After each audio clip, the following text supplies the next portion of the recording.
Alrighty, guys. Good evening, and welcome to our second episode here in a series of our DM halftime reports, in which tonight we're leading right into from what we left off last week. After last week, if you didn't catch last week's session, it was how to session prep for your individual sessions. And this week, we're going to lead right off of that and lead into how to run your session. So, tonight, as always, my name is Matt. I'm here and be your host for tonight, and joining me is for these DM halftime reports, as always, is going to be my co-host here, Cyboxic, or Aiden, or as you guys know him, Kelric and Mazaeus from the two campaigns in which I run. So, Too many names. Too many names. and joining us tonight, if you want to go ahead, you guys should already know him, but go ahead and you want to introduce yourself, Dustin. Yeah, sure.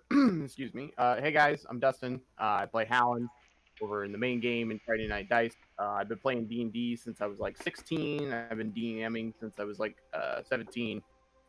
And the current game I was running. It's been a while since we played, but my most latest project, I guess, was a hybrid homebrew and module run of Descent into Avernus. So there's a little bit of my DMing background. And I remember Matt was like, "Hey, do you want to do a DM's halftime report this week?" And I thought to myself, I kind of didn't want to, but then I realized that Dustin just really needs an outlet because every time that I talk to him, it's constant D&D. So I was like, "Yeah, we should do one, and you should invite Dustin because I think he Hey, needs he's somewhere been to put all this." he's been hitting me up about his character development too, like Well, he's an which animal. Yeah, but which I carving out some won't. long-term plans. Yeah, He's an it won't. animal. I won't give up any spoilers, but Howland's got some cool shit coming in the future that I'm kind of excited about. I've been doing some research into the stuff you're wanting to do, so it's gonna be fun. Uh, but anyways, guys, let's go ahead. Let's jump into tonight. We're gonna try and streamline this a little bit more for you guys that are watching from last week. I know last week we went off the rails. Avery, or Hex, as you guys will come to know him within this channel. The three of us just really went ham on our discussion last week, and time kind of got away from us. So, I but mean, anyways, I'm imagining the trolley problem, except for I'm not like pulling the lever to switch tracks to make a difficult decision. I'm pulling the lever to get us off tracks on purpose. So that's my goal. we're like going towards the bridge, and the other track that goes to the right goes off the tracks that's not finished. Like, yep, we're going Yeah, that way. I'm that piece of shit conductor who takes us off the bridge. But anyways, guys, so let's go ahead and jump into tonight's discussion, leading into from last week about how we talked about how you guys can prep for your sessions. Tonight we're going to focus on how to run your sessions, and let's go ahead and start with the first bullet point. We'll kind of start on here is when you're running your sessions. Definitely during your sessions is we talked about last week how you could prep to have those NPCs and everything you want to have during your sessions. Well, when you're running your sessions for those NPCs, always make sure you try to have your notes on your guys' NPCs in front of you ahead of time. Like, how do these NPCs act? What are they wearing? What do they look like? And for me, I always try to throw in something random in there that probably won't come up, but you'll always have that one player that like does something random, like when a paladin uses, divine sense in the middle of a restaurant, and the restaurant owner just happens to be, a fiend, random shit like that, because sometimes that stuff can lead to some fun side plot hooks, and like, what the fuck. And it also can help you kind of when random shit like that happens, if you're running behind in your session prep and don't have your PCs are getting farther than what you have prep for during your session, you can kind of improv that in to take up your NPC's time, to give yourself time to prep farther. Oh, yeah. But I'm one of you very guys. easy to throw a distraction bone at the players and have them chew on it for depending on what your players like. Sometimes if they're a roleplay heavy group, you are able to throw them something, and that is an hour easily obtained of content. Like shopping. Where they will Yeah, sit in a sometimes room for an hour and talk. Like shopping. Or throw them a very Or simple, being food critic for, conundrum. Yeah. Yeah. So let's kind of dive a little bit deeper into that. How do you guys use your NPCs in your sessions to kind of keep your players on track, to keep them on that plot hook, or guide them towards that plot hook without making it feel like it's railroading? Well, this is something I kind of touched on, and you're probably going to hear me say this a lot because I'm the kind of guy who just loves to hear himself talk and run over the same couple points. But one of my favorite phrases that came out of last week is, NPCs, either you have haves or have-nots. Either they have something the players need, whether it be guidance, information, tools, utilities, yada yada. The next step of the plot depends on their level of knowledge and how involved they are and how trustworthy the party sees them, or they have nots and they need something from the group. And these obviously are not locked in a vacuum. I mean, an NPC can be both a have and a have not, depending on the scenario and circumstances. Right. And even within one given problem, they can be a have of certain elements and a have not in others. Usually, I try to find if there is a trustworthy NPC that the party trusts, they're an invaluable tool in keeping your players guided. And sometimes it's one of the things that I definitely stress as a DM myself is I never want my players to be led astray because I didn't remind them of something the character would likely know. I'm pretty often, maybe to my detriment in some cases, reminding my players, like, for example, like, Howland, you would know that, like, I don't know, Genfiel has information and can probably guide you on the next step. You've seen that he's familiar with these occult kind of things you're looking into. And it's very easy for me to just throw that at players and they go, oh, well, yeah, of course. I totally knew that, didn't I, DM? And I was like, yeah, you did. Your character Definitely. did. And we really should, I think as DMs, one of my favorite things is kind of forgiving my players when they don't immediately know what I think they should know.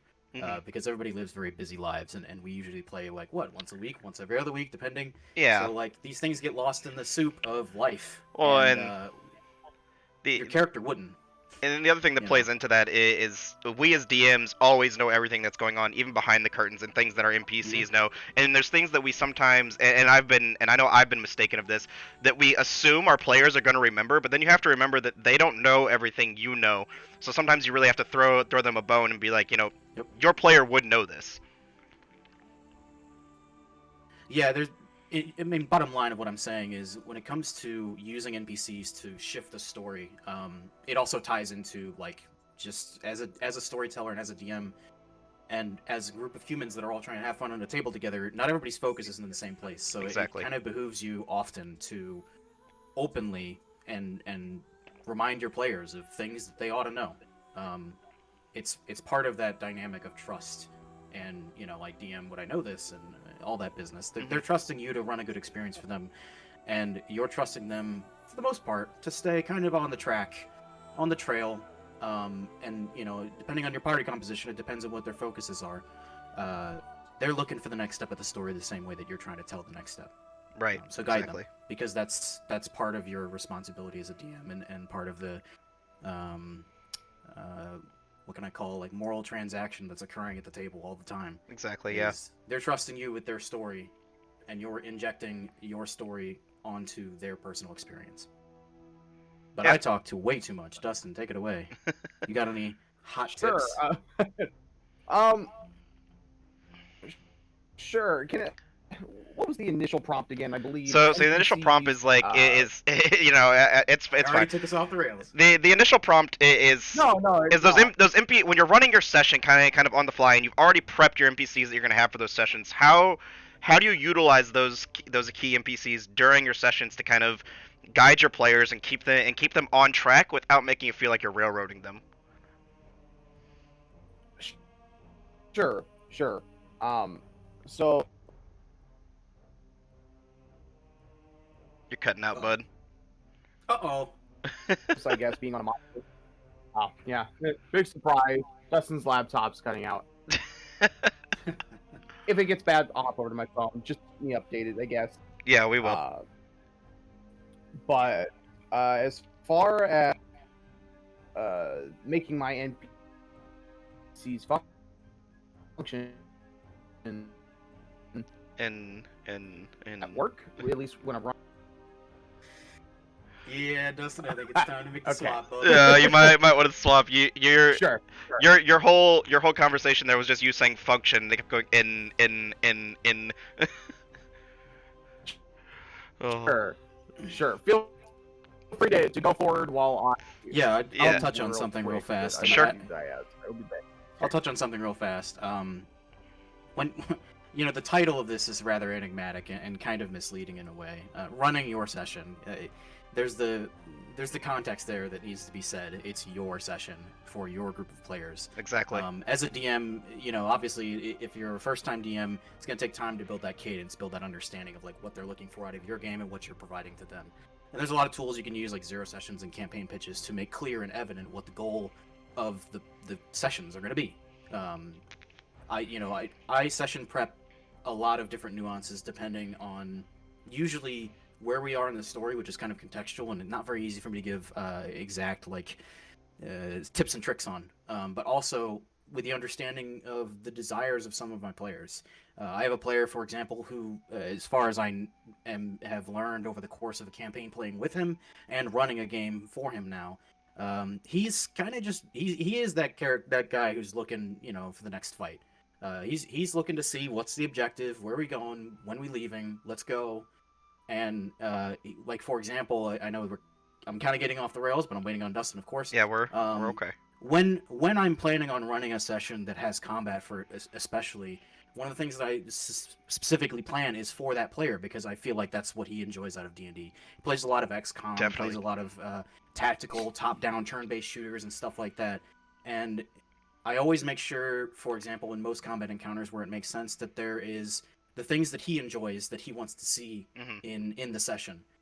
So usually I concentrate on having a couple pieces of cover, because he usually keeps himself longer ranged, that he can move between pieces of cover and use them to his advantage, because he loves taking half cover, 3/4 cover. He loves that. It's, I don't know, like I said, XCOM and those top-down tactical shooters, and all the power to him. Yeah, definitely.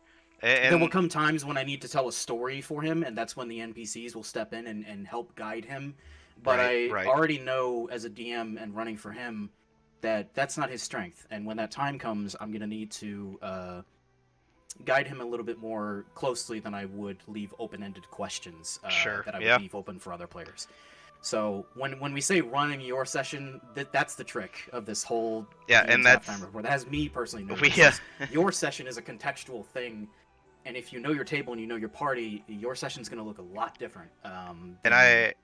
That's why I went with that title, because we were throwing around the idea of what we wanted to title this, and we said originally it was guiding your players, but I was like, really, it's like it give it more of a personal feeling. It's like, no, I'm gonna title it, running your session. How do you want to run your session? And if you take anything away from this, just remember that it's your game and your players. So make sure you run it to how you guys want to play. Do your session prep. Do your due diligence. Make sure you've got yourself ready, so that way during your game you can run it how you want to run it, and you can run it to a way that does justice to your characters, which kind of leads me to my next point.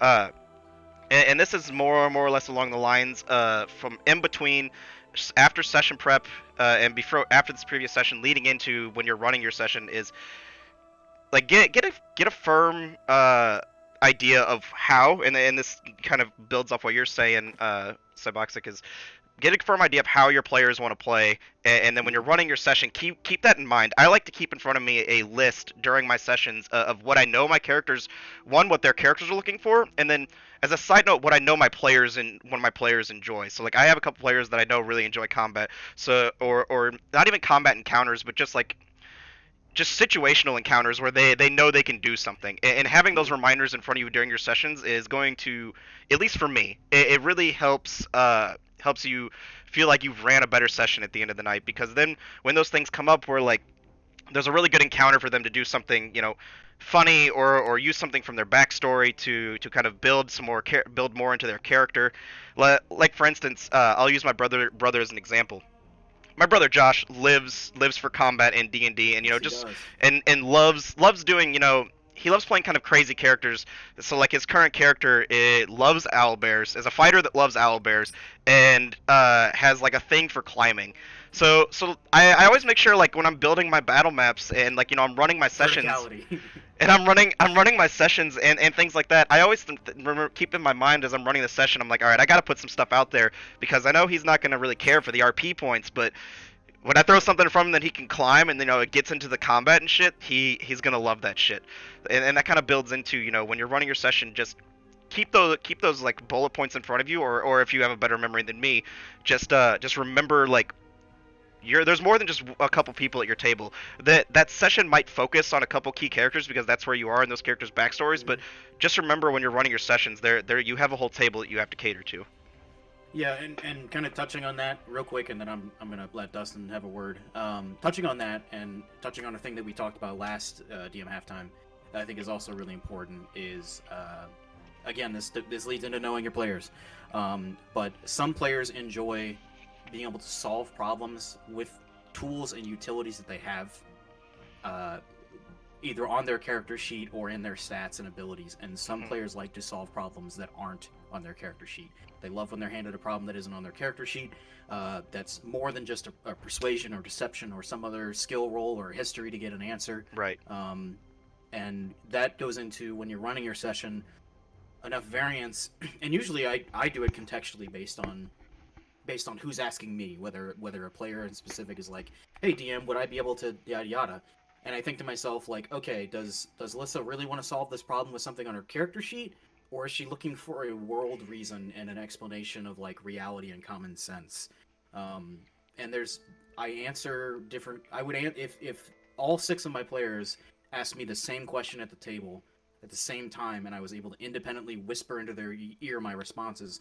I think all 6 of those responses would be different, whether I'm having them roll a skill check or whatever, because I know that the player's strength is in one core element, or their desire for general gameplay is in one core element. So I generally, when it comes to running a session, I don't set hard DCs. I don't set like you can roll history. I don't like when I have like a plot point that needs researching. I normally don't have like you can read about this, and this based on these DCs. It's like no, I want to throw this problem to them and see what they come up with, and respond to that because that's how realistic. I mean, you go to a library, but how efficient are you in the library? You can just roll investigation, just search the index and look at books, or you can get like a librarian or somebody knowledgeable in the subject. There's 2 ways to solve the problem. Anyway, Dustin, go on. Sorry. Yeah, sure.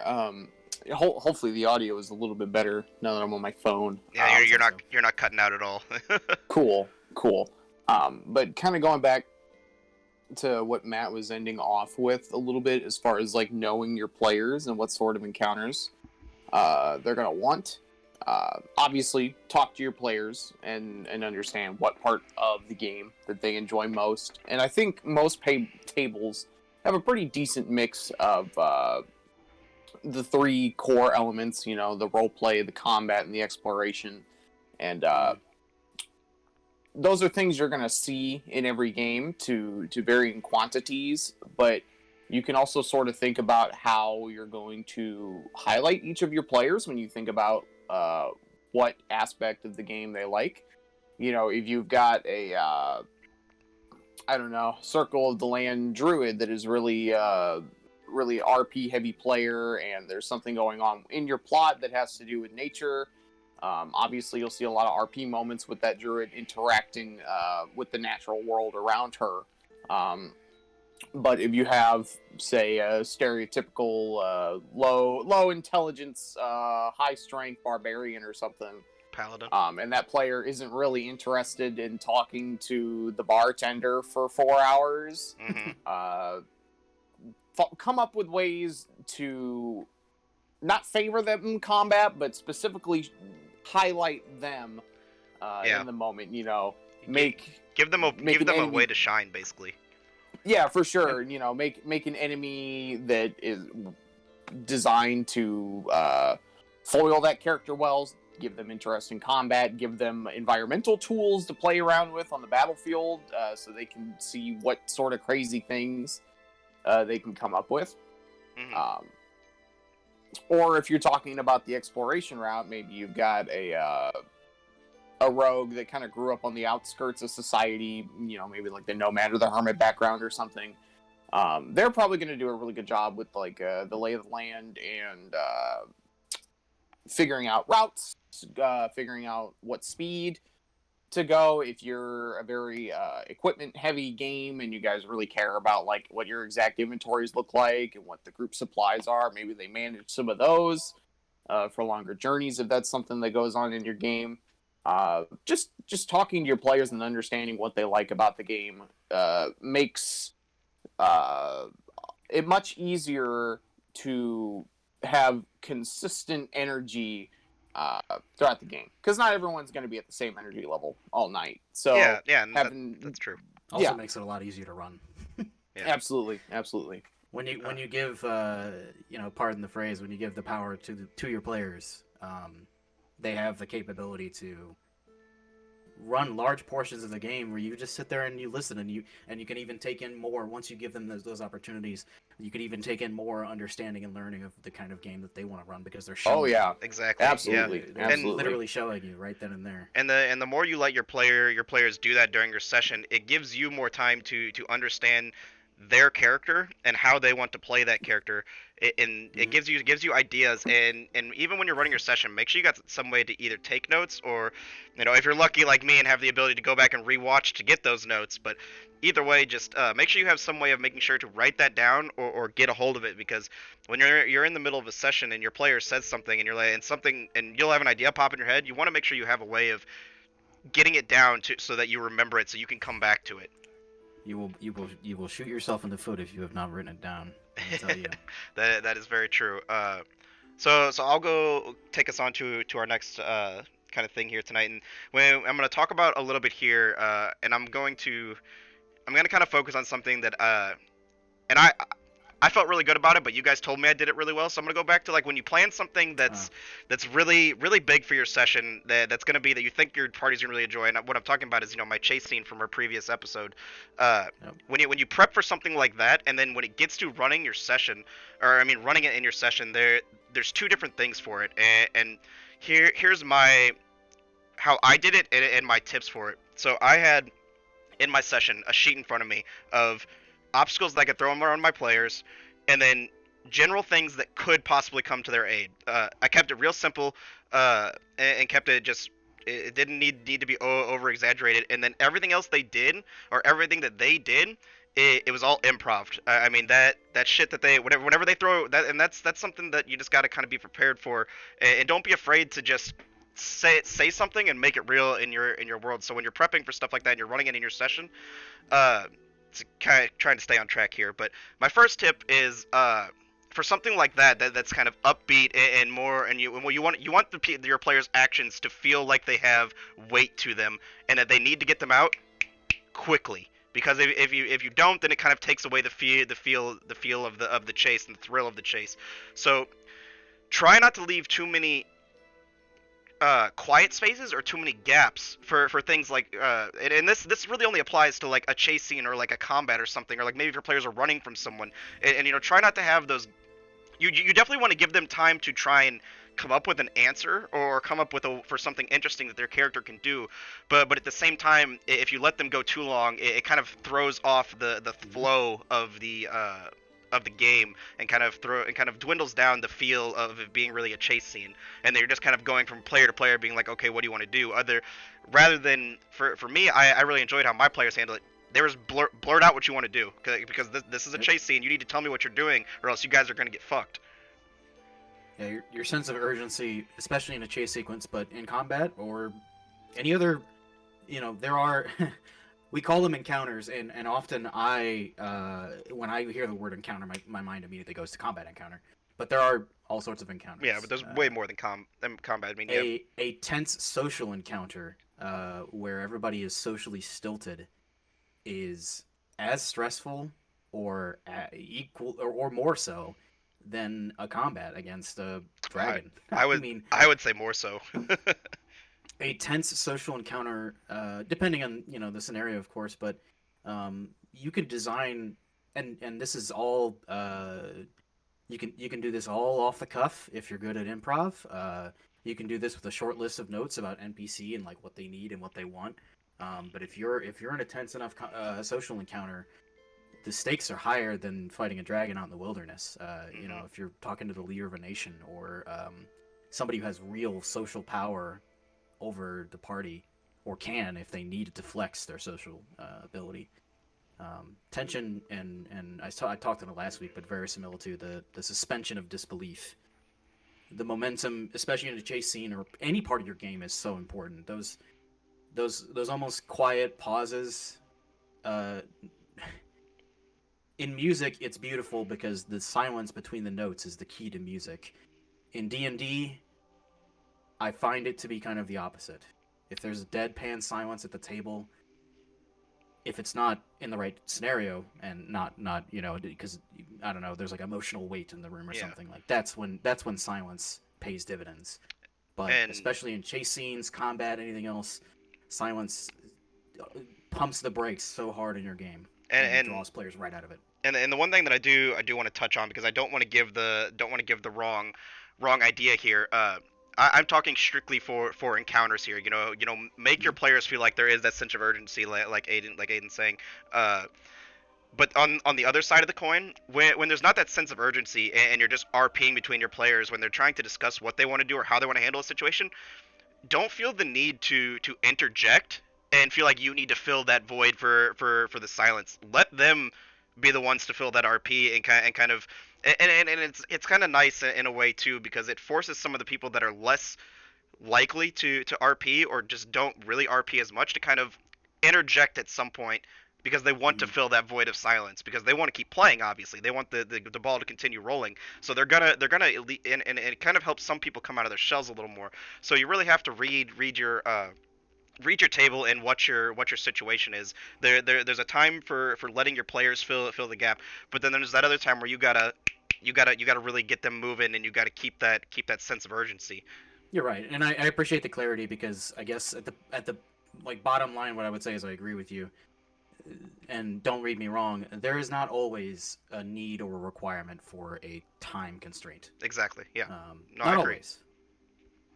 Not always. Yeah, there's a big difference between, I guess, the lulling of in-character conversation and that mid-combat, book is out, figuring out what the spell does kind of silence. It's a very distinct feel in the room for each scenario. Definitely. That's another thing. Thinking about not leaving lots of time during more exciting events. The longer the game stalls, the more likely a book is going to come out at some point if there's like minor inconsistencies that are stalling that out. That's common advice everywhere on the internet.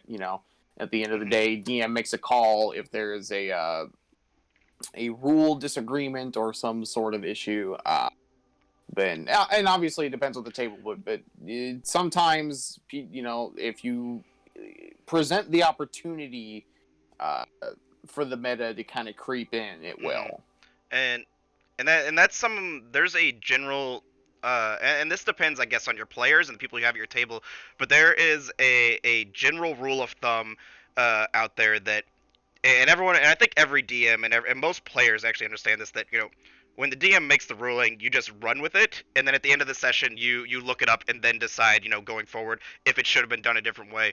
And you don't necessarily have to retcon it or change your decision. You'll just know going forward, like, okay, that's how I should have handled this. And I have situations like that all the time, where I'll go to Aiden, I'll go to Hex, or I'll go to someone else who players that aren't in my games, and I'm like, this is the situation I ran into. How would you have handled it? So sort of thing. Just to get other people's opinions on how you ran your session, basically. But I know some people like to be rules lawyers, and there are people that like to pull the books out. That's not me. But if that's you, I have nothing against you. That's how you want to play your game. That's your choice. It's your table. But let's get back on track here. But just know that there's different ways to play, and every DM has their own way of running their session. I'm not trying to dog on people that rules lawyer. It's not for me. No, you're wrong. But this is D&D discussion on the internet, don't you know? This is I know. I'll get the flames from hell from somebody. We'll have you at the stake for this, sir. But hey, I've done a lot of the talking here tonight. One of you guys take the reins, take the next bullet point or the next topic. Yeah, Aiden, you want to throw something out there? I'm thinking. Sure. Here, I will get into our Discord conversation we had the other day and pull up some of those I was gonna say topics. you had Those some were good some pretty ones. good ones. Those were some pretty good ones. I'm all over the place. I'm currently in the middle of a setup change. I just recently got a desktop, so that's why the angle is kind of weird and the lighting is kind of weird because I need to go pick up a webcam for Matt on Friday. You mean somebody didn't cast sunlight behind you? Or daylight, I mean? Daylight? No, it's actually a funky looking light. It's like almost like a street lamp up on the wall. On the wall. Yeah, I know. Is it sitting sideways on the wall too? No, it's like I'm not gonna show it because yeah, you're fine. Blind the audience, but it's literally like just like a it's like a garden light almost, or like something you put in your lawn, but it's like on the wall, and it's like actually kind of nice. It's weird. I don't know. All right, doesn't fit the rest of my room. This one's lowbrow and low effort. Obviously, Sure. I think I know how the three of us are gonna respond, but it's always poignant to bring up, and it wouldn't be a running your session stream and DM discussion if we didn't say how important are rules when you guys are running your sessions. So I guess I'll just take this while Dustin's looking up his bullet point for the next one. For me, it's, and this is, I present this to my players in their 0 sessions of all my games, where I say I run the rules as basically I run them and I will make rulings on the spot if I don't know the rule. But the rules are important to me. But at the same time, I know people call this the rule of cool, or Aiden, I know you call it flair, or something along that lines.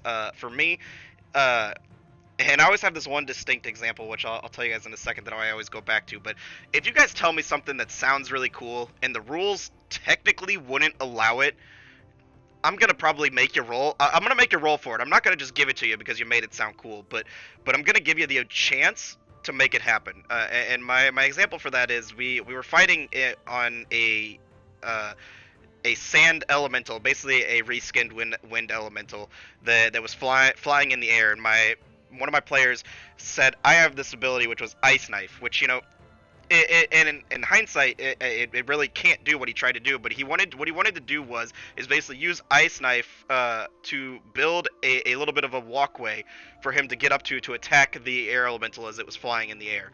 And I was like, he's a druid and has abilities to, you know, manipulate ice because he has ice flavored spells. Made him roll an Arcana check for it, or maybe it was a religion check at the time because he's a druid, or a nature check or something. I don't remember because it was like 3 years ago. But he got it. He rolled like a 19 on his roll, and I set the DC at a 15. Got it. He ran up the ice and was able to knock the air elemental out of the air. And you know, normal D&D rules don't allow for things like that. And some of those things are just, you know, it's like when your player describes something to you that cool, you almost don't want to you don't want to feel like a dick and be like, no, I'm sorry, you can't do that. That's not allowed in the rules. That's just my personal outlook on it. Yeah, no, I agree. I mean, shoot, you look at just about any official piece of Wizards of the Coast D&D content, they will tell you somewhere within that book to ignore their rules if you want to, or to I think at the end, change it, you know. I think somewhere in like the back part, or maybe it's in like the first half of the Dungeon Master's Guide, it says basically it's your world, run it how you want, or it's your game, run it however you want, basically. Yeah, and Tasha's doubles down on that. It's very. I think they say something along the lines of these rules are a guideline, you know, not like set in stone or something like that. Yeah, absolutely. I think I don't really have much of an answer besides I think rules are the framework to tell your story. And if you've been watching any DM halftime reports or watching my own campaign out there in the middle of nowhere, even paying attention to Kelrick on Friday Night Dice or Mesos in the other campaign, nothing's more important to me as a player at the table or as a DM running the game than story. Yeah.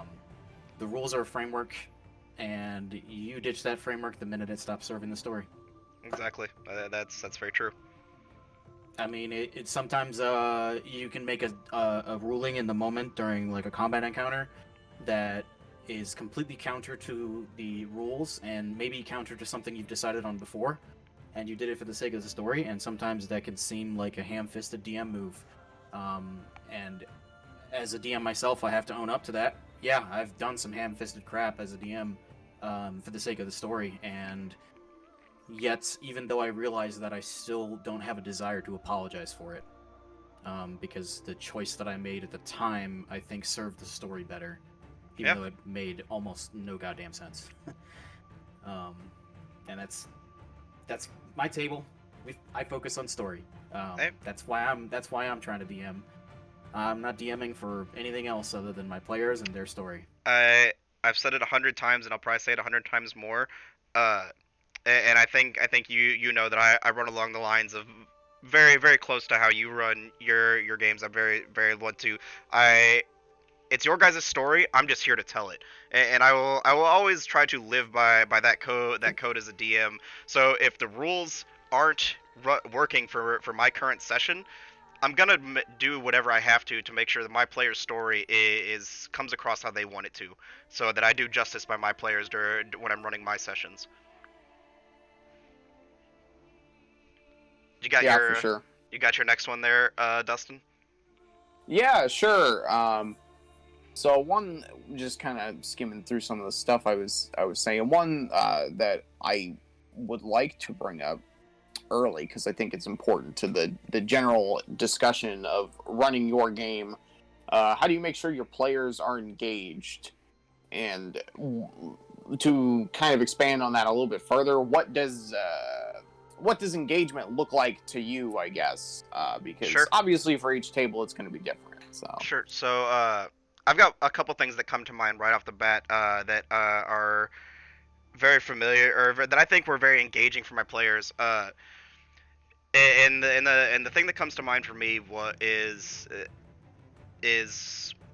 when I knew I had to engage my players to kind of set the tone of the session that they were going into, to kind of get them more focused on what's happening, and get them like basically in the right mind space for their characters. When I was describing the overall view of Baldenport for the Spread Eagles as they came into town, actually the exact session that Howland got introduced, I gave the overarching view for two of my players that had spent a lot of time in Baldenport, and made sure to describe key things that I knew would, something would trigger within their head, and those players would be like, okay, that I have something that I need to check out here because I recognize that, basically. And that for me was how I engaged those players. Now, how I engaged the rest of the players as they went through town was more like, I knew what they were looking for and I knew what they had to do. So whenever they get to town, instead of whenever they ask me, basically, I want to do this, can I do this here? And I'm like, yeah, you could reasonably find someone to do that, and you would know this and this, or somewhere in this sector because you've been here or you've heard of this place before, you could do that. Yeah, for sure. Which my I guess answer is very go on, sorry. No, go ahead. My answer is very repetitive if you've ever heard me talk about DMing or anything in general. And much to my chagrin, he is indeed watching. He plays Druntar in the other campaign, my brother. The example I can bring up, and what I always say, is make it personal.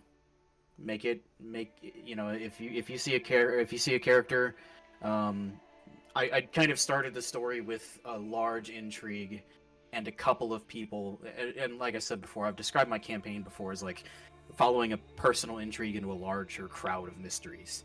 Mm-hmm. And it's I always try to make it personal, and when you have a player that doesn't seem to be engaged in an ongoing plot point, find a way to make it personal. So I have a character who I don't think was not engaged, but certainly didn't have any particular reason to be staying with the group. And so when they went to go face these foes once more, they found a note, and amongst many other things that were targeted, as it was almost a log from one of the villains of their activities. And amongst many other things that they already suspected or already knew, right there at the end, bam, there's a personal thing about how his brother has been intercepted by this group. And before that moment, I'm sure that character and that player was like, yeah, this is really interesting, but I'm doing it for them, and yeah, if I have to run, I have to run. Now it's personal. Now somehow his brother's all wrapped up in this.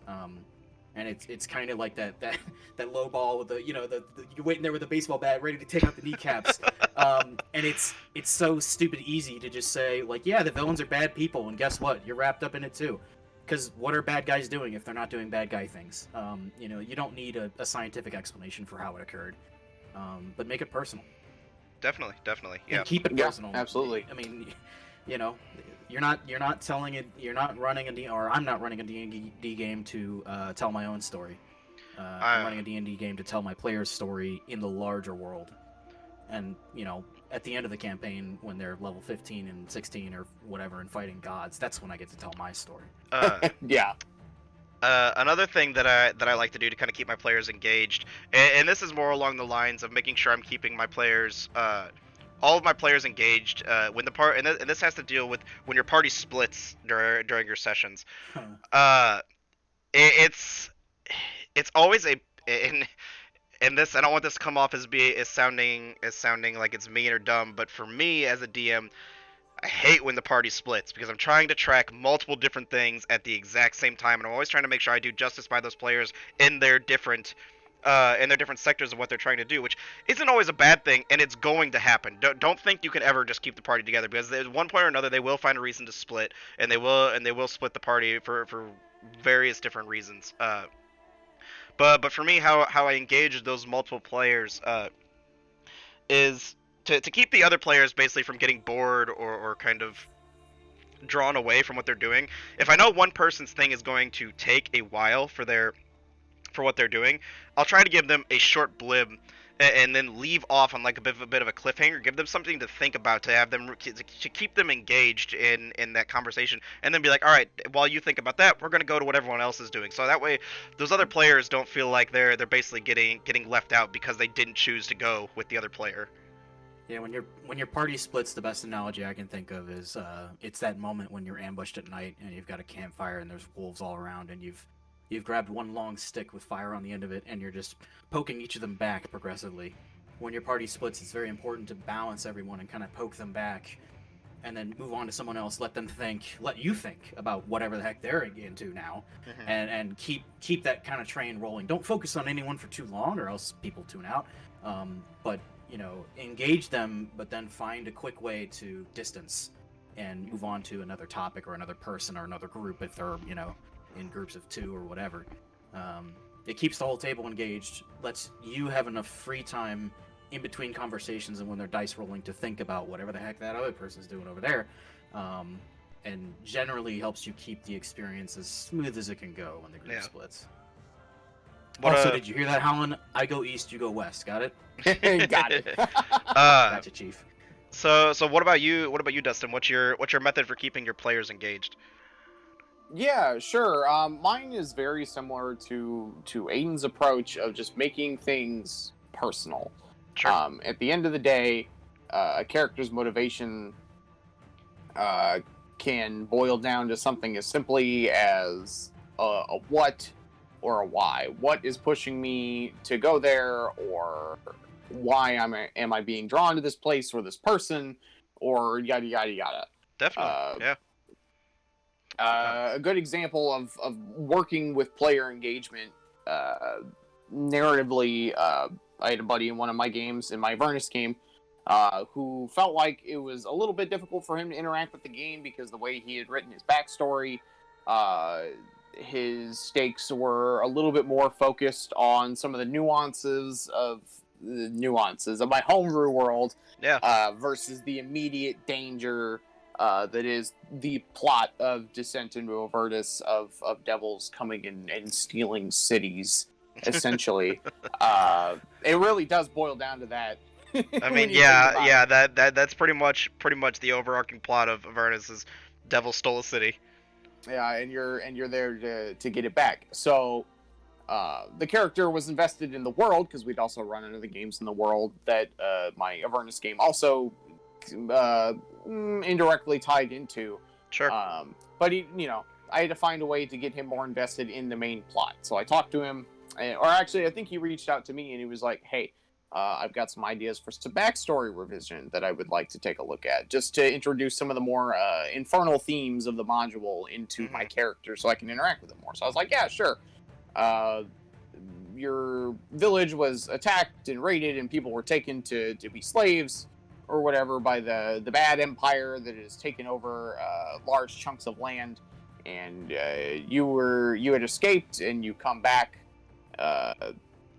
after spending some time traveling around the land. You come back a couple months later. You go into your destroyed childhood home, and his mother had a cellar in the house that he did not know of, and there was some books, and there was some weird infernal stuff, and there was some stuff that also tied in with the empire.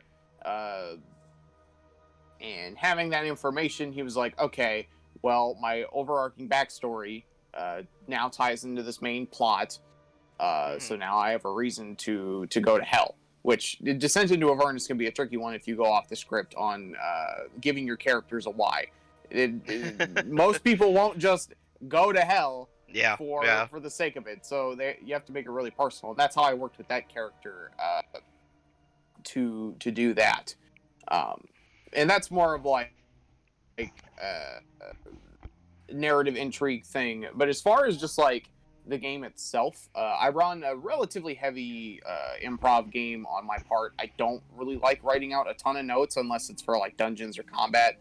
Generally, I like to let the world just kind of unfold in front of you. Yeah, for sure. So I try to make most NPCs very interesting to talk to in that moment.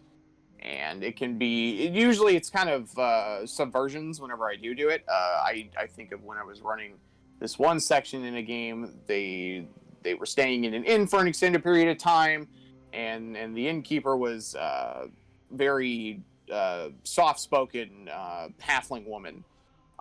And part of the plot was that they had gone to like some like spice cartel or something on the outside of the city or whatever, and they had kind of worked with them a little bit to figure out what was wrong in the city. And then after they solved the problem in town, lo and behold, because the party was nice to the tavern owner, they found out that she was kind of like the head of the spice business in the area. Smuggling illegal spices, and she just had like a bunch of contraband kind of magical weapons under the floorboards in the back room, and they rewarded like that for helping her out. So nice. Players, the players may not see something like that coming, and when they do, they'll think, wow, that was a really interesting character, hopefully. And that's all the guys. For me, It's that's like the video game equivalent of like the treasure behind the waterfall. Kinda, yeah. As soon as you broach that moment with your players, I would like to think as a DM, there's that understanding that like, hey, that's not locked in a vacuum. Engage in the world because that could be everywhere. Yeah, exactly. You never know who's a crazy spice guy dealing with a magical armory in the back underneath the floorboard. And then you end up for sure. And then you end up with players where they're like, I want to check the floorboards under my bed for absolutely no reason. Touching on Dustin's point real quick, just to give it another example, and something that I don't think I'll ever have the chance to speak to again, so I'm gonna take it while I can. Okay. I took part in a online game that was Curse of Strahd, and I wanted to run a paladin, but I only wanted to run a paladin with Pantheon I was familiar with, and I run the Dawn War Pantheon in my campaign. I don't know how much you guys know about Curse of Strahd, but it's set in the Shadowfell, and the home plane generally introduced in the module is Faerun, and essentially your characters get ripped out of Faerun and into the Shadowfell, and it's like Mario, you can't leave Barovia. And so I created a paladin of the Dawnfather, and the whole module is about the Faerun gods, which is like Morning Lord and everybody else. And I was like, well, I'm kind of a fish out of water here trying to RP a Dawnfather paladin here. And the DM found very nice moments to, and this is kind of what I really want to talk to other DMs about, is planar travel is tricky, and yeah, it's not easy, but just like how some of your friends can stumble into Avernus or into Barovia or the Shadowfell, so can other people. Depending on how you handle planar travel in your world, that's a whole thing I won't get into. But we'll save that for its own session. If you find that a player isn't engaged, it's not a far stretch to say somebody decently powerful that you know has also wrapped themselves up in your snafu, even for a couple sessions. Yeah.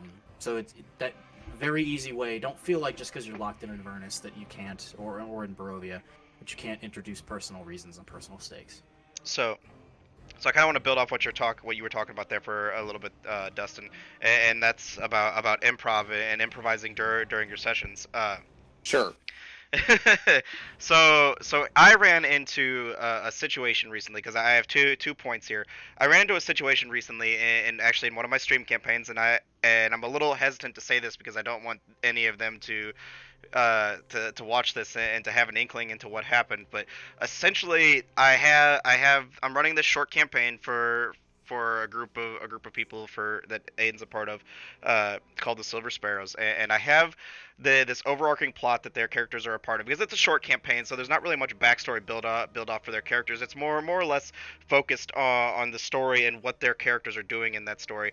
And Yeah. so I have this story built out, and I had it broken down into roughly 6 sessions of how I thought they were going to handle it. Well, in session 2, they went from session 2 to session 5, and I literally I had to, boom, I was fucking improvising like a goddamn madman on how I was going to fix this and get them back on track, and that's kind of what I want to tie into is don't ever expect your plot hooks to or how you think you expect your session to go. Don't ever expect it to go the way you think it's going to be, and don't be afraid to improvise when it doesn't, because there's going to come a time in your session when your players are going to throw you a curveball. They're going to do something you would never expect them to do or you wouldn't think anyone would do, and all of a sudden you're like, well, fuck, I don't have anything prepped, what do I do? I mean, you're the DM, and they trusted you to play this game. So guess what? You know what you got to do? You got to improvise. You've got to run by the seat of your pants. You've got to you got to throw shit out. So here is my, and coming back to kind of the overarching theme here of what I'm talking about, and this is how I reasoned to fix this, and I even had to throw in some improvisation to kind of fix this. I knew going into the next session after they did this, I had to get them back on track, and I had to give them some information. So what I did was I reminded two key players at the beginning of the session. One of them is a traveling bard who's been pretty much everywhere in the world, and he has a lot of knowledge about the world. The other is a very key player of a very high and well recognized order. And through each of their characters' knowledge that they would have in through their character knowledge, not personal knowledge, because obviously they don't know the inner workings of the world and what their characters would know, but through their character knowledge, I reminded them, like, this is what your character would know, and this is who your character would know that they could talk to or where they could find their answers. So I directed them in the way from getting off track and kind of improvising from session 2, which should have been session 5, into session 3, which is now getting them basically back onto the plot hook and onto the path of how to get them into that story. And I this is why I hope none of them see this and they're gonna come back. I think I did a good job of getting them back on the plot point and keeping them back onto what where they think they should be going, basically. So don't be afraid to just throw those improvisations out there, and I'm not going to give the examples because the episodes are out there and they're on YouTube, they're on our VODs. If you guys want to go watch and see I don't know, man. You gave us a portal and a locked door. Of course we went through that, motherfucker. Okay, I'll real quick. They went into they went into a lab of an archmage. First off, guys, they went into a lab of an archmage and didn't expect I didn't want to go. And didn't expect there to be any arcane traps. Well, of course, when they go into the room, they find a portal because, you know, what archmage doesn't have a portal or a teleportation circle that they can use to their own leisure. So they find this portal, but I made sure that I described this portal in good detail. This portal was covered in dark runes around the outside of it that none of them noted, or none of them recognized, and it was a swirling portal of this black and purple like smoke, and this like very dark and ominous looking. And then there's a door behind them. Well, they tripped an alarm. The door shut behind them, and some arcane runes appeared above it. And when they tried to attack the door, it was almost as if there was an invisible wall there. So they pretty much couldn't get out. And basically all of them were just like, well, we have no choice. Let's go through the portal. And I thought to myself, and I was like, when I was making this session prep, I was like, should have seen that one coming. Oh, and no. So when I was making my session prep, I was like, there's no way they take the portal. It's too fucking ominous looking. It's too evil looking. I was like, and then the other part of me was like, it's also the obvious choice, so they're not going to do it. And then No. what do they do? No fear, smooth brain. We don't care. Jump through the portal. So Yeah, we're good. We don't care. overall, it turned out really well. I think I improvised it enough to keep them on track, and the way I did that, and you know, go watch the episode. I'm not gonna tell you how I did it. You just Sure, Secrets. sure. just I'm know. actually not caught up with Silver Sparrows. So you know, I when will probably go do that. when you guys do watch the second episode of the Silver Sparrows, just know that after they jump through the portal, every single thing I throw at them is improvisation, and you can kind of, and I know some of that you can definitely tell, because I myself am not the best at improvising. I'm working on getting better, and you know, that's just something that every DM I feel like should kind of have in their repertoire is to know when it's time to improvise what you plan from. Oh Well, yeah. The only thing I'll yeah. say is if you get off the track of it, usually I find anyway, the session gets derailed off of my prep about halfway. Usually, a good time for me to call a break. Think about it for a good 10 minutes or so about how I'm going to improv my way out of this hellhole, and keep in mind, I mean, I know a lot of DMs shoot for like 4-hour sessions, and that's all neat, whatever. But you can run for 3 hours, you can run for 2.5 hours if you're really fucking crunching. Or you can run for 6 hours, depending on how much prep you've done and or whether you're comfortable with improving. But don't be afraid to end a session early. I just wanna Oh, yeah. you Oh, yeah. anticipated. I just want to throw this in there because this guy's a madman. Hex or Avery, the guys you saw last week, the group he runs for, he told me that they run anywhere from 8 to 12 hours in some of their sessions, and that guy's a damn madman. Avery, if you're watching this, I swear to God, I don't know how you do it. Yeah, my I brain's have fried run- after 4 hours. I'm good. I have run very long sessions like that. After the last time I ran an 8 or 12 hour, not all the time, by the way, not all the time, but you know, whenever school is on break for the semester or whatever, and everyone's back home. Sometimes everyone's a little rowdy and wants to play a lot of D&D. So sometimes you're playing for 8 hours and you didn't mean to, but that's what the party wanted. And I would not do that all the time. From my standpoint, I can't feasibly see myself being able to prep for an 8-hour session unless I know they're gonna have a couple NPCs where I can take up a lot of that time just RPing with them. There's a few instances where I know I could make it work, but there's going to be a lot of improv in those sessions, and that's kind of what I just want to circle back to, because I want to talk. The 2 points I'm trying to get at is don't be afraid to improv, and don't be afraid even if you don't think you're good at improv, to just fly by the seat of your pants and do it. Oh yeah. And the second bullet point is how to direct your characters back on track, which I want to lead into, unless you guys had something else about improv. I'll just say real quick, the idea of running like a more than 4 or 5 hour session if a combat goes long is daunting as hell. Yeah, no thanks. I'm part of the camp, and this may sound a little masochistic. That if, for example, I'm able to prep 12 hours worth of content, I specifically look for cliffhangers and want to cut it there so my players are ready and raring for the next session. And although that takes obviously the time until you get the next session, it only pumps the engagement up more. Mm-hmm. You know, when you've got a story that is really hitting its. I mean, if you've got 12 hours worth of content, my opinion, run 4 hours of it, refine the remaining 8 as you go along, because you can always improve on prepped content. So here's the next point I want to lead to, and this is how to get your characters back on track. And the reason why I wanted to talk about the improv first, because of that Silver Sparrows episode and that game that I ran for them. So how I worked, and these 2 bullet points, at least for me, tie together. When we ran that session, I believe I only had 4 days from when we did. I think we did session 2 on Sunday, and we played session 3 on Thursday. There really wasn't much time, and that's fine. That's fine. I am 100% on board for playing that close together. But it didn't leave me much time to prep to really figure out how I wanted to get them back on track. So here's what I did. I knew they had a book I knew they had a book with some information in it that was going to be pertinent to them. So what I want to get at is, it's kind of what Aiden says, give them those items, those notes, those books, those things that they can grab onto during your sessions to kind of help guide them and keep them on track, or even make it more personable. So I gave them a book, And while one of their characters read that book, he gleaned some information from it, and then I reminded him, I was like, your character would know this, and this is who he could talk to about this information.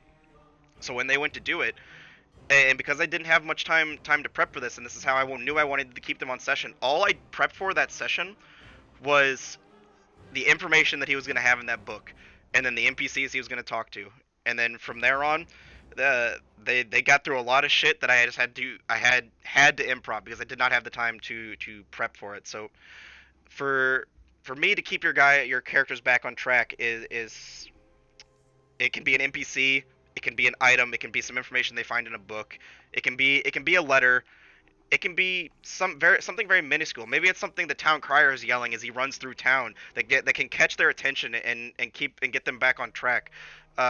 Just find something small that you don't have to give them a lot of information that you don't have to give them a lot of information from, but give them enough information from it to get them back on track towards your plot point.